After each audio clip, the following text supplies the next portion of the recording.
Bonjour, mon nom est Gilbert Saint-Jean et je suis présentement dans mon atelier de mosaïste à Montréal. J'aimerais en premier lieu remercier très chaleureusement les moniales bénédictines de l'abbaye Sainte-Marie des Deux-Montagnes pour leur grande générosité à mon égard et pour avoir accepté de participer à la sauvegarde de l'œuvre de Jacques Blanchet. J'aimerais également remercier tout aussi chaleureusement mon cousin et ami, M. Sylvain Léger, d'avoir accepté d'être notre généreux caméraman pour cette série de vidéos. Merci beaucoup, Sylvain. Ça me fait plaisir. Je salue toutes les personnes qui regarderont mes vidéos et tout particulièrement tous les relieurs d'art du monde, car ces vidéos s'adressent principalement à eux. J'ai l'intention de produire plusieurs vidéos dans lesquelles je vais vous dévoiler la technique de mosaïque de cuir de mon maître, Jacques Blanchet, relieur d'art québécois, qui a œuvré à Montréal de 1930 jusqu'à sa mort en 1993. J'ai aussi l'intention de vous révéler quelques techniques que j'ai moi-même développées durant les 23 ans où j'ai travaillé dans le domaine de la reliure, de 1976 à 1999. J'ai publié dernièrement sur la page Facebook dédiée à Jacques Blanchet de l'information concernant ma présente démarche. Ma première série de vidéos vient compléter cette information. C'est seulement à compter de ma prochaine série de vidéos que je vais commencer l'exécution d'une mosaïque de cuir devant vous. Je vous invite à visiter ma page Hommage à Jacques Blanchet sur Facebook. Le nom de cette page est Reliure d'art Jacques Blanchet Art Binding et son adresse URL est facebook.com/reliure d'art. Je vais inscrire le lien vers cette page Facebook à la fin de chacune de mes vidéos. La présente série de vidéos se veut aussi une répétition afin de m'aider à être un peu mieux préparé pour la création de mes prochaines vidéos, car c'est la première fois que je conçois et produis des vidéos. Je vais vous montrer comment j'affûte ma lame à parer et comment je pare le cuir pour réaliser mes mosaïques. C'est la toute première technique à maîtriser si vous désirez créer des mosaïques de cuir selon la technique Blanchet-Saint-Jean. J'ai dénommé la technique de Jacques Blanchet ainsi parce que j'y ai apporté deux améliorations majeures. Je vous en reparlerai dans ma prochaine série de vidéos. J'ai entrepris de produire ma première série de vidéos en français et en anglais. Le texte de présentation que je vous lis présentement est le même pour les deux versions. Par contre, toutes les vidéos ont été filmées séparément et tous mes commentaires ont été improvisés. La version anglaise est donc quelque peu différente de la version française. Alors, pour aujourd'hui, commençons par examiner la lame à parer que j'utilise.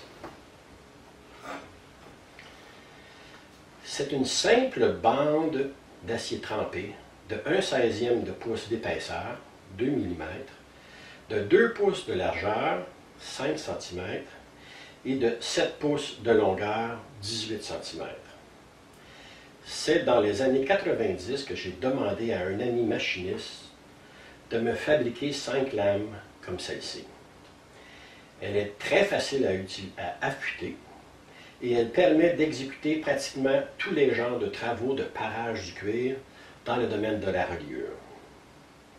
Si vous désirez essayer de travailler avec ce genre de lame, assurez-vous de demander à votre machiniste d'utiliser un acier trempé de 50 HRC de dureté ou 450 à l'échelle Brinell. Cette dureté se situe à mi-chemin entre l'acier le plus mou et l'acier le plus dur. Si vous choisissez un acier trop mou, vous allez perdre le tranchant rapidement. Et si vous choisissez un acier trop dur, vous aurez de la difficulté à affûter votre lame. Je n'ai pas essayé toutes les duretés d'acier, mais je peux vous assurer qu'un acier de 50 HRC de dureté est un excellent choix pour parer le cuir. Alors, si vous voulez, maintenant, je vais vous montrer comment j'affûte ma lame. Alors, bon, maintenant, je vais vous montrer, comme je disais, comment j'affûte ma lame à parer. J'utilise cet instrument-là, ou cet outil-là, que j'ai acheté il y a de nombreuses années, dans les années 80, pour tout dire. C'est un outil qui est utilisé pour affûter les lames de rabot, les anciens genres de rabot. J'imagine que ça existe encore aujourd'hui. C'est un petit outil fort simple. Il y a une roue en arrière pour permettre d'avancer et reculer facilement. Et vous avez en avant un serre-lame pour pouvoir bien sécuriser la lame dans l'appareil. Alors, je vais la mettre comme ça ici. Les rebords sont faits en fonction de garder la lame bien droite aussi, en 90 degrés. On peut serrer comme il faut. Et puis, j'utilise 3 grains de pierre à affûter. Un grain très gros, cette pierre-ci, je ne sais pas combien de grains au pouce, mais ça doit être quelque chose comme 500 grains au pouce. Celle-ci est une 800 grains au pouce et celle-ci est une 6000 grains au pouce. Alors, il faut passer sur les 3 pierres pour obtenir le meilleur affûtage possible.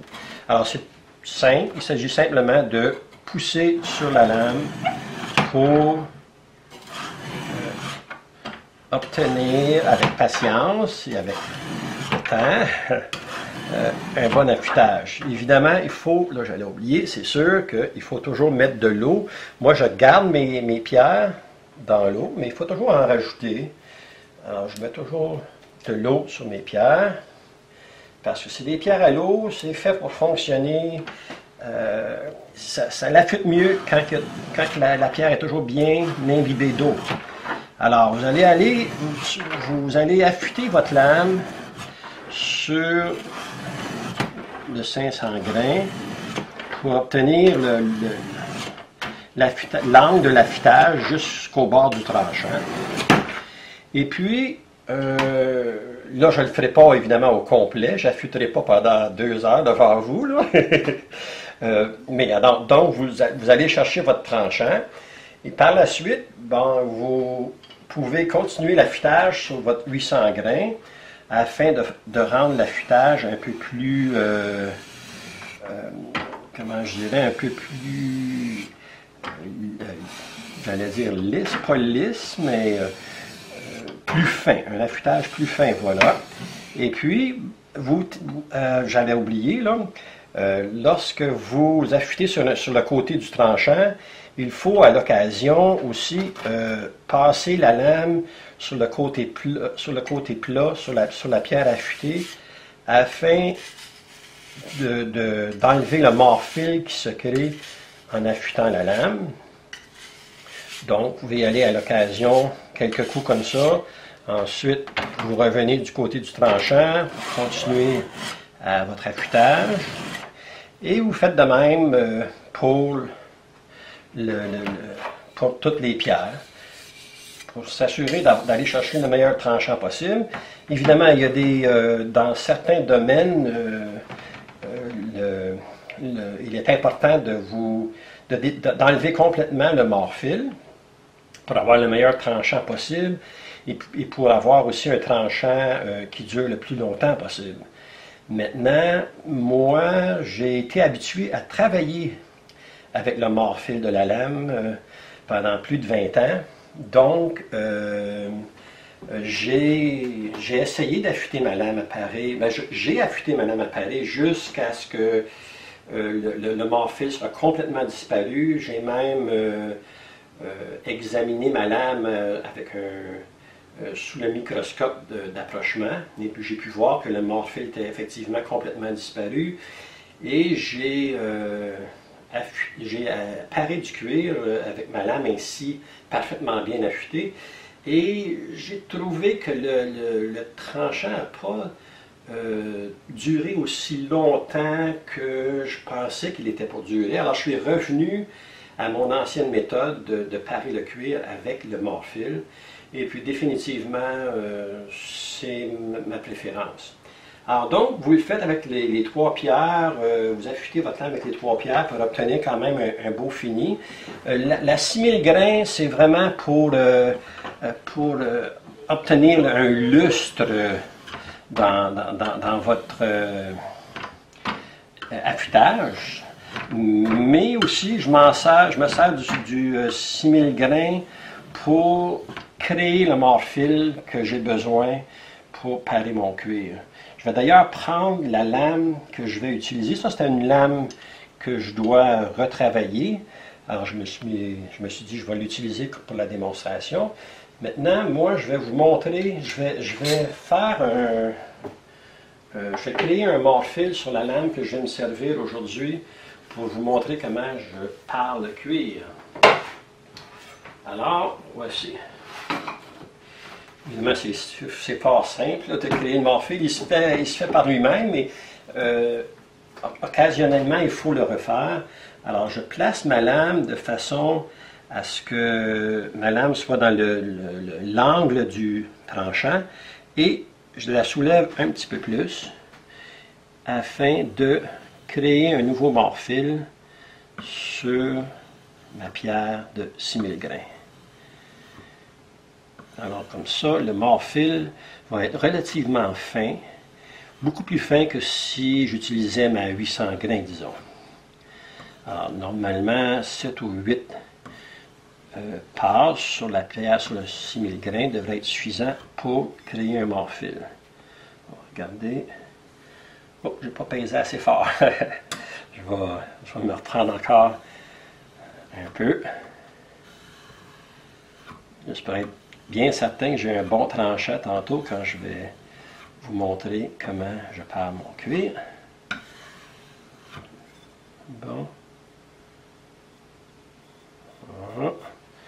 J'ai utilisé beaucoup cette lame cette semaine. Il faut être patient. On va mettre un petit peu d'eau, comme je disais. Toujours un meilleur résultat quand la pierre est bien trempée. OK.